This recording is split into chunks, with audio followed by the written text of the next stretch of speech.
السلام عليكم ورحمة الله وبركاته. ازيكم يا جماعة؟ عاملين ايه؟ كان في بقى شوية مواعين كده، قلت اما اقوم النهاردة اتنشط معاكم كده واعملهم. يعني بقى حلل وكوبايات زي ما انتوا شايفين، واطباق كتير ومعالق. كنت طالعة يعني من دور برد، وقلت يعني ايه اقوم بقى كده اشوف اللي ورايا، لان ما كنتش قادرة بصراحة. قعدت كام يوم ما بقومش من مكاني. الحمد لله على كل حال. فقلت بقى ايه اما اقوم كده انضف شوية حاجات ورايا. وكمان كان المية كانت مقطوعة، ويعني شوية حاجات كده. فاستغلت الفرصة، قلت يلا ايه ربنا يعيني، يلا لو عندك شوية مواعين كده قومي يلا اتنشطي اغسليهم. ونضفت شوية حاجات في المطبخ زي ما انتوا شايفين كده. انا محاولة ان انا ايه اسرع الفيديو شوية علشان يعني ما اطولش على حضراتكم. لو اول مرة بتتابعوني على القناة، اهلا وسهلا بيكم. ارجو منكم السبسكرايب، تشتركوا في القناة، تفعلوا زر الجرس عشان يوصلكم كل جديد. وما تنسوش اللايك يا بنات عشان الفيديوهات تتفاعل شوية. دي بقى كانت طاسة كده، اللي هي التيفال دي. كانت برضو كان فيها شوية دهون، يعني مع شوية مية سخنين كده بسرعة. قومي كده اغسلي شوية المواعين اللي عندك، لو عندك مواعين ولا حاجة، لو عندك حاجة في المطبخ متكركبة. حاولي كده تنجزي شوية حاجات كده قبل دخول رمضان. كل سنة وانتوا طيبين. يلا كده بينا. زي ما انت شايفة كده بقى ايه، انا حاطة على الحوض كده. البريل ده بيسهل لي يعني بسرعة كده مغلي شوية المواعين اللي عندي. يعني مش بحب بصراحة احط طبق واحط فيه الليفة والحاجات دي، لا انا بكده يعني بيبقى احسن لي واسهل لي. الحوض زي ما انتوا شايفين كده يا جماعة، بعد ما خلصت المواعين طبعا ده لازم يتنضف، حواليه لازم يتنضف. شوية كنك، شوية مش عارفة ايه. الزبالة بقى اللي بتبقى في الحوض اهو كده بقى ايه، انا معاكم ايه بغسله كده علشان الحوض كده ينضف معايا بعد ما خلصت المواعين اللي عندي. دي بخاخة يا جماعة بحط فيها ديتول علشان يعني اعقم بيها الفرش اول باول. ده كان ترمس كنت عاملة فيه بقى ايه شوية سوائل كده، لزوم بقى دور البرد اللي كان عندي، يعني ربنا يعافيكم يا رب. فقلت بقى ايه انضف بقى كده ايه حوالين الرخامة، واشوف الرخامة بقى. انا كنت بقول لكم بقى لي كام يوم، حوالي اسبوع ما بقومش من مكاني كتير يعني، والحاجة كانت بتتكركب فوق بعضها. فقلت بقى ايه الحمد لله ربنا يعني ايه الواحد بس يديله الصحة ويقوم يعمل كل حاجة. زي ما انتم شايفين دي صفاية معالق، انا دايما سايباها على الحوض علشان بحط فيها المعالق والشوك اللي بستخدمها ايه يعني في اليوم بتاعي. قلت بقى انضف كده شوية الحاجات اللي ورايا دي. دي البخاخة اللي بقولكوا عليها يا جماعة، بحط فيها ديتول وبخففها بمية، يعني نص غطا ديتول على والباقي مية. زي ما انتم شايفين كده انا بفضيها في بتاعة الصابون السائل دي. بتخلص او قبل ما تخلص بملاها تاني اهوت.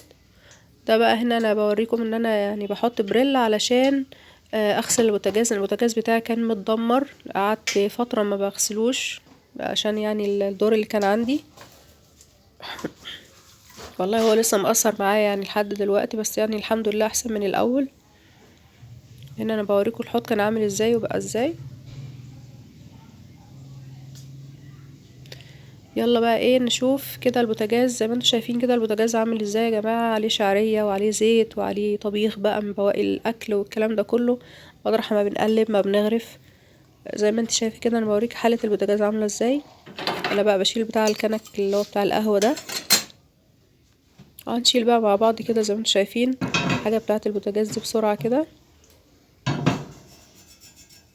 دي الحوامل الزهر يا جماعة بتبقى تقيلة جدا، فلما تيجي تغسليها بقى بالراحة على نفسك خالص، لانها بتبقى تقيلة جدا وكمان تنظيفها صعب شوية. يعني ما كانش يبقى ايديكي فيها دايما باستمرار، يعني ملهاش لازمة بقى. هنا انا الاول طبعا بشيل عيون البوتاجاز علشان يعني اغسلها بالمرة، وكمان انضف كويس تحتيها اللي هي الغرف بتاعة الفونية دي. الغرف دي كويسة وفي نفس الوقت مش كويسة. يعني هي كويسة في حاجات ومش كويسة في حاجات. هي كويسة في ان هي يعني ما بتخليش الحاجة تنزل تحت السطح بتاع البوتاجاز ده تجري ويتكون فيها دهون ويتكون فيها وسخات من اللي هي بتبقى من بواقي الأكل، فبتبقى مقفولة. لكن في نفس الوقت بيقع فيها الحاجة بتبقى يعني صعب شوية انك تجيبها، لكن يعني أحسن من اللي هي بتبقى العادية هي بتاعت زمان دي. أنا كده شلت بواقي الأكل علشان أغسل بقى ايه على نظافة كده. زي ما انتي شايفة هون هنا بقى انا هحاول اجيب شوية كربونات وكده معاكم وشوية من الخل علشان اضمن ان البوتاجاز بتاعي ما يبقاش واقف عليه دهون. فاهماني؟ هو انا بوريك اني شايفة قد ايه العين اتأثرت، لاني بقى قعدت فترة تقريبا اسبوع ما بغسلش البوتاجاز خالص. انا بوريك ده كيس كربونات واخد منه شوية.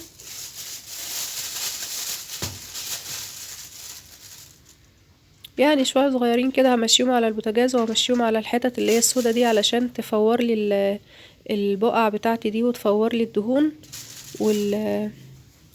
والحاجات السودا اللي هي بتبقى من الاكل والحاجات المحروقة دي اهوت. انا ما بدعكش يا جماعة البوتاجاز بسلك غير لما يحتاج للسلك، يعني مش عمالة على بطال بحط سلك مواعين وانضف. اهو ده كده معاكم شوية خل اهوت على الكربونات هيفور لي. لو انت واخده بالك هتلاقي كده ايه بدأ يحصل فوران كده. الفوران ده هو ده اللي بيفيدني علشان بينطر او بيبعد الدهون عن سطح البوتاجاز، يعني بيبدأ بقى ايه يفورها كده علشان يسهل عليكي انك تطلعي البقعة بسهولة. يعني انا ما بحبش ابدا ابدا الكلور والحاجات دي يا جماعة في الاسطح دي، لانها بتتأثر وبتعلم. فبلاش كلور على الاستانلس خالص. هنا اهوت الحوامل بتاعتي حطيتها في الحوض علشان تتغسل. يعني اغسلها كده على قد ما اقدر اطلع منها الدهون. طبعا هي ما كانتش وسخه قوي، لكن انا حبيت ان انا امشي عليها كده بسرعه ايه بالليفه.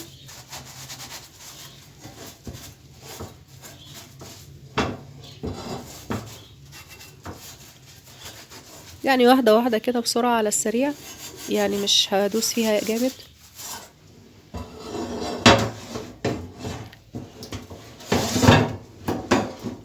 هما بيبقوا تقال جدا يا جماعه، مبيبقوش خفيف خالص. يعني الواحده منهم لوحدها حوالي 2 كيلو مثلا، فتخيلي بقى. فانتي بالراحه عشان كمان ما تجرحيش الحوض او توقعيه على حاجه يكسرها لك، فانتي على مهلك خالص وانتي بتنضفيهم.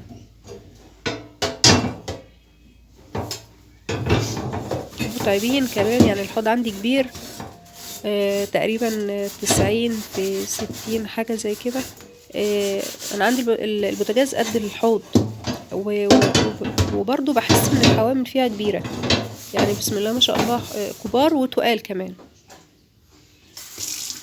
هو عامة البوتاجازات اللي هي الجديدة كلها نفس الحوامل الزهر دي. قليل قوي لما تلاقي مفيش بوتاجاز فيه حوامل زهر دلوقتي، يعني هو ده الشائع دلوقتي، هو ده اللي موجود. ليه عيوبه وليه مميزاته. هو مميزاته معروفة يا جماعة، ان هو بيكلبش في الحلل اللي محطوطة عليه، يعني مخلاش تزحلق تلف منك تجري منك، يبقى ثابت. بس لكن يعني بيبقى في الغالب تقيل شوية.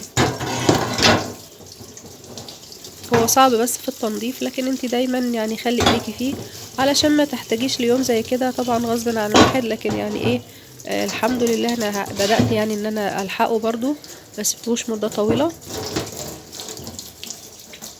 هو انا في العادي ان انا بعمل البوتاجاز بتاعي كل يوم بعد ما بخلص طبيخ، يعني باخده كده بسرعة من ضمن الرخامة بقى مع المواعين كده، بعد المواعين بسرعة كده علشان يفضل ايه محتفظ بشكله.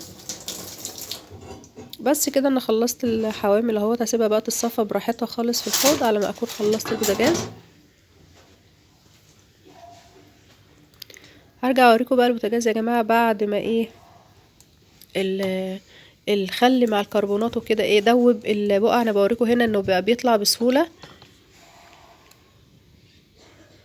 ما تحطيش على بوتاجاز الكلور ولا تحطي اي حاجه تانية الا لو البوتاجاز محتاج حاجه قويه. عندك حاجه اسمها سيترس، انا مش بعمله اعلان ولا حاجه، لكن هو يعني حاجه كويسه.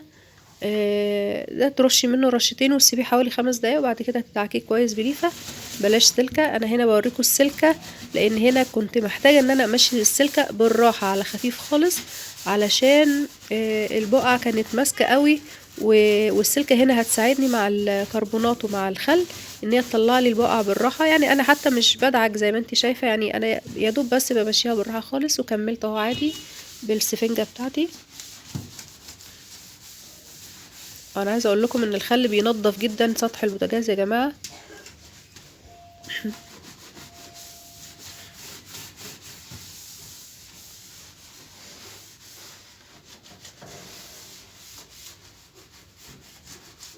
خلي ايدك كده في البوتاجاز بتاعك على طول علشان يعني ما يوصلش الحالة مش حلوة وترجعي تزهقي منه وتقولي لا ده انا عايزة اغيره، لا ده انا زهقت منه. الا للضرورة القصوى، يعني لو انت تعبانة واخدة دور كده ربنا يعافيكي، خلاص يبقى انت هتضطري انك تسيبيه. لكن اول ما تقومي على طول حاولي ان انت تمسكي البوتاجاز، يبقى اول حاجة. قومي كده تنشطي، خلاص احنا داخلين على رمضان وكل سنة وانتم طيبين. بقى اللي وراه حاجة كده ايه، كل يومين كده تعمل لها حاجة في حاجة لحد ما يخش الشهر الكريم ده، تكوني انت يعني على قد ما قدرتي اه تكوني عديتي من المطبخ بتاعك في حاجات كتيرة او في بقية الشقة عندك.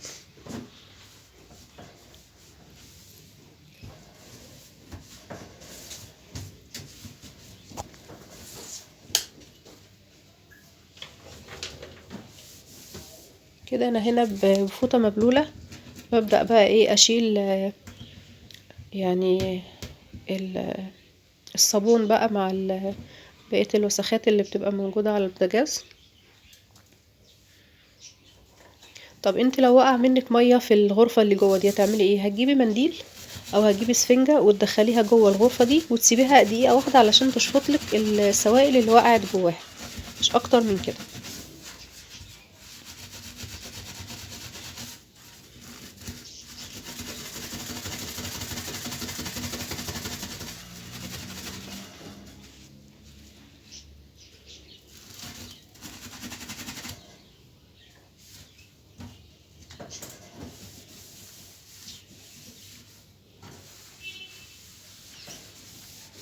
انا بحاول ان انا ايه انضفها على قد ما اقدر من الصابون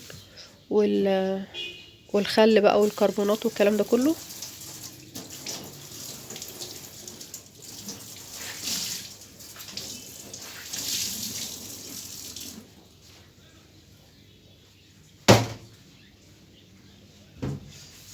انا بوريكي دي سفنجة اهيت علشان ايه انجز كده في الوقت واشيل كده بسرعة المية يعني تشفطها كده بسرعة، المية اللي بتبقى موجودة على البوتاجاز.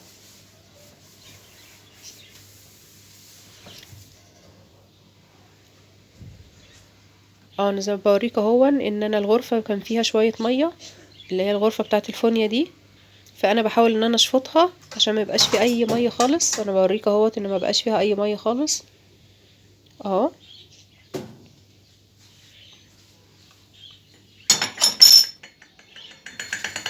لو السفنجة بتاعتك مش هتعرفي تعملي بيها وتدخليها في الغرف الصغيرة، هاتي منديل هو بتاع المطبخ او اي منديل تاني وسيبيه بس دقيقة، يعني احشريه جوه كده وسيبيه دقيقة، وبعد كده ايه القطيه هتلاقيه شافط معاك المية او اي ايه اي بواقي اكل واقعة جوه الغرف دي. زي ما انت شايفة كده البوتاجاز بتاعي خلاص نضف خالص اهو. وانتي بتعملي البوتاجاز بخلي بالك علشان البوتاجاز بيبقى فيه بوس كده اللي هو بتاع الامان ده بيعور، يعني انت لو ما خدتيش بالك بيجي واخد الايد على طول. انا حصلت لي كذا مره، فبيخلي بالك. انا بوريكي كده البوتاجاز اهو خلاص كده يعني ايه، يعني بقى كويس نوعا ما.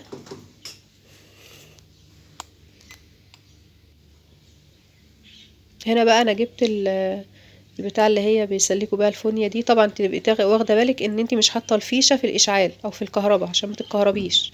انا بحاول اسلكها اهو، تبقى اسلكه بقى بالمره بعد ما نضفته.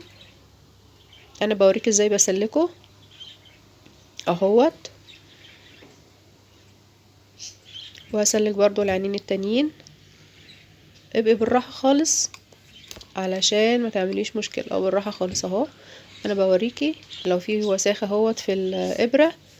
الابره دي بتجيبيها من عند اي حد اللي هو بتاع الموان، يعني من عند اي حد بتبقى موجوده. قولوا انا عايزه ابره اللي هي بتاعه الفونيا، سلك الفونيا، تقريبا بحوالي 5-6 جنيه، يعني مش غاليه.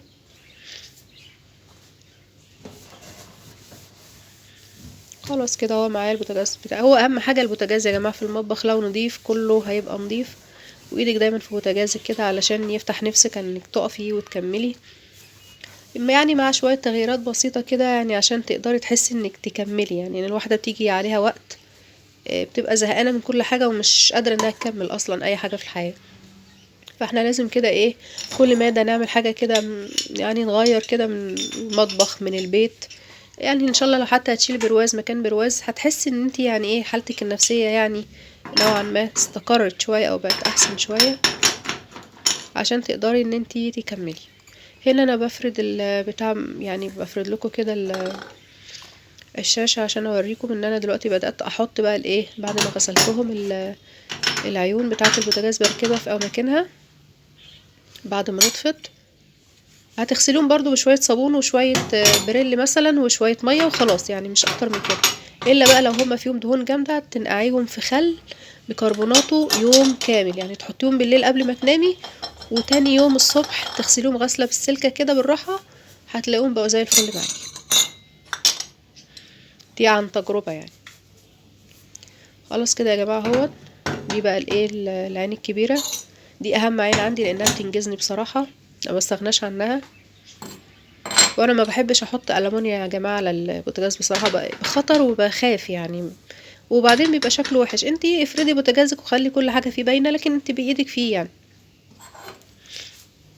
خلاص كده انا كده اهو خلصت. هبدأ بقى احط الحوامل بتاعتي، وبالراحة على الحامل وانتي بتشيليه علشان الحوامل صعبة جدا في الشيل وفي التنظيف. بسم الله اهو زي ما انتوا شايفين كده انا بدأت احط بقى الايه اهو. الموضوع بدأ يظهر اهو معاكم. انا كنت غسلته قبل كده معاكم في كذا فيديو، بس قلت النهارده يعني ايه اشارككم في غسيل البوتاجاز، خاصة ان انا كنت قعدت اسبوع ما بعملش حاجة كبيرة يعني في المطبخ، ولا يعني يا دوب بقوم حاجات بسيطة كده. دي بقى بتاعة البوتاجاز الأصلية، لكن التانية دي أنا كنت شاريها لوحدها.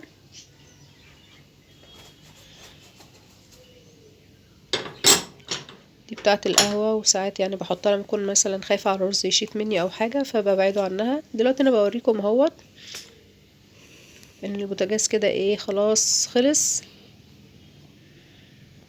هو البوتاجاز ده يا جماعة ليه ظهر ازاز، لكن انا شايلاه علشان يعني ايه يعني مش عايزة احطه. انا مكنتش عايزة اجيبه بيها بصراحة، لكن انا كنت مضطرة ان انا اجيب ده لان الشكل ده كان عاجبني وما كانش فيه منه اللي من غير ظهر. فانا قلت ايه اضرب عصفورين بحجر، اجيب شكله حلو وفي نفس الوقت انا بشيل الازاز بتاعه بعدين واعينه مش مشكلة واستخدمه على وضعه كده. انا يعني بحب البوتاجازات اللي ملهاش ظهر. انا كده بوريك اهو ان هو بعد ما اشتغل وسلكت العيون بقيت الحمد لله كويسة اهوت. كده البوتاجاز بتاعي خلص.